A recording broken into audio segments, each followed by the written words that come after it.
আওয়ামী লীগের লোকেরা খালি বড় বড় ডায়লগ ছাড়তো, খেলা হইব খেলা হইব। এখন খেলা থুয়ে গেছেন কনে? প্লেয়ার যেসব মাঠে নামছে এই সময় তো খেলা দিয়ে বাঁচছেন।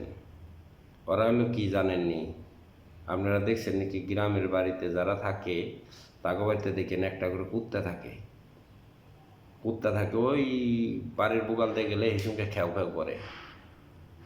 কিন্তু যে সঙ্গে একটা হাতের লাঠি নিবেন দেখবেন যে পড়তে দৌড় দিব। আওয়ামী লীগের লোক হইলো হেগিলা, খালি অমুক বয়ান দিছে খেলা হইব খেলা হইব, আসেন আমরা অমুক আমরা তমুক, আসেন। এরে বান্দির বাচ্চারা এখন গেছত কনে? এখন আয়, যদি ক্ষমতা থাকে এখন আয়।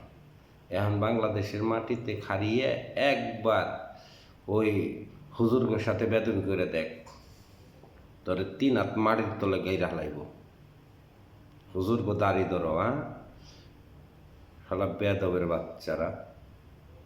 হুজুরগো দাড়ি ধরো, হুজুরগো অপমান করো। আর শালা তোকে তো ওই মরলে পরে তোকে জানাজাও দেওয়ার দরকার নেই। তোকে যেমনে কুত্তা বিলাই মরে, ওই যে টাকা দিয়ে বাড়িতে ফালে দেয়, তোকে হইলে সেরকম ফালে দেওয়ার দরকার। হুজুরগোর সাথে বেদবি করো। তোর যে সরকার প্রধান, তোর যে শেখ হাসিনা চালু, তো একটা নাস্তিক।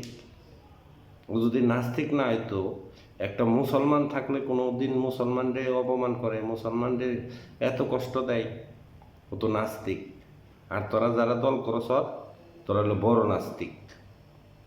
তোরা যদি বড় নাস্তিক না হইতি, একটা মুসলমান একটা মুসলমানের সাথে অন্যায় করলে কষ্ট লাগে, আর তোরা কি করছ? তাকে দাড়ি ধরছ, তাকে অপমান করছ। এখন দেখছ তো কেমন হয়? আল্লাহর মায়ের দুনিয়ার বাইরে। আল্লাহ যে সঙ্গে ধরে সে সঙ্গে তার সাইড দেয় না। এখন বুঝ কেমন লাগে।